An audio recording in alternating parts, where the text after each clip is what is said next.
নমস্কার বন্ধুরা, মামনি রান্নাঘরে সবাইকে স্বাগত। আজকে আমি তৈরি করব মূলো পাতুরি। তার জন্য আমি এখানে 7টা মূলো আছে, ছোট ছোট কুড়িয়ে নিয়ে রেখেছি। এবারে আমি 1 চামচ নুন দিয়ে ভালো করে মাখিয়ে 10 মিনিট রেখে দেব।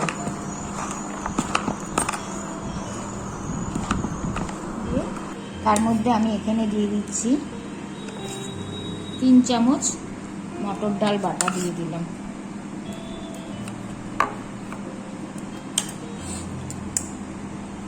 আর দিয়ে দেব 2 চামচ, বড় চামচে 2 চামচ পোস্ত বাটা।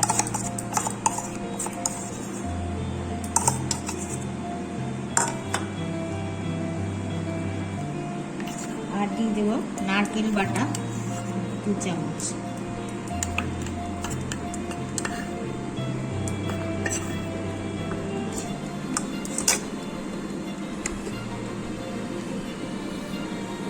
হলুদ দিলাম। আচ্ছা, পোস্তটার মধ্যে 6-7টা লঙ্কা বাটা ছিল, সেটা দিয়েছি। ঝালটা যে যেমন খাবেন সেরকম দেবেন। আবার একটু নুন দিয়ে দিলাম।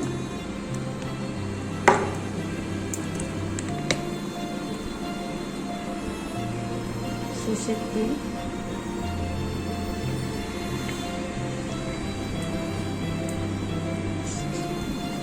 আমি গুড় দিলাম 1 চামচ মতো। চিনি খেলে চিনি দেবেন, দিয়ে ভালো করে এটাকে মাখিয়ে নেবেন।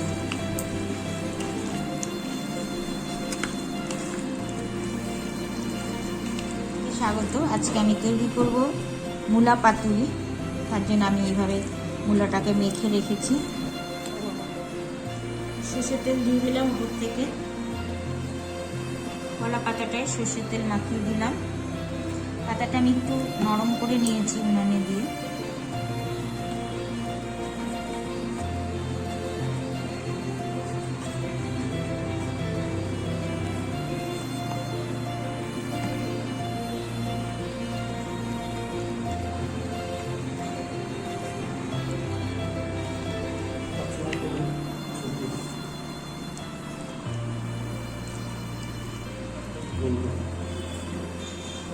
বসিয়ে দিলাম। প্রথমে একটু পুরো ফ্লেমটা পুরো দিয়ে দিলাম।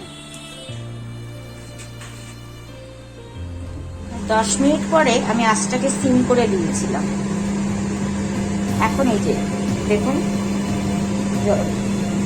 এই যে একটু লাল লাল হয়েছে, নিচটা দেখা যাচ্ছে। এবার আমি এটাকে উল্টে দেব।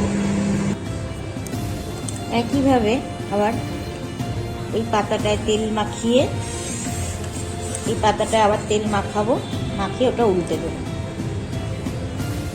পাতাটা একটু আবার সরষের তেল মাখিয়ে দিলাম।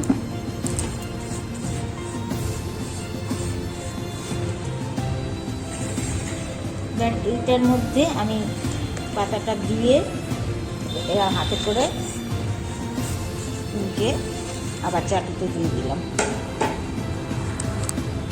চাটুতে দিয়ে দিলাম। এই পাশটা হয়ে গেছে। এবার এরকমই লাল লাল হবে। পাতাটা এইভাবে আবার বসিয়ে দিয়েছি। আঁচটা একটু সিমে রেখেছি। আর একটু এরকম রংটা এরকম ধরলে তবেই গন্ধটাও ভালো আসে, খেতেও ভালো লাগে। বন্ধুরা, পাতুরিটা রেডি হয়ে গেছে। ভাত দিয়ে, গরম গরম ভাতের সাথে পরিবেশন করবেন। খেতে দুর্দান্ত হবে, দেখে যা মনে হচ্ছে। আমি ফার্স্ট টাইম ট্রাই করেছি। আচ্ছা, আমার হাজবেন্ড এখন খাচ্ছে, বলছে দুর্দান্ত হয়েছে। আপনারা একবার অবশ্যই দেখবেন। ভিডিওটা দেখার জন্য ধন্যবাদ।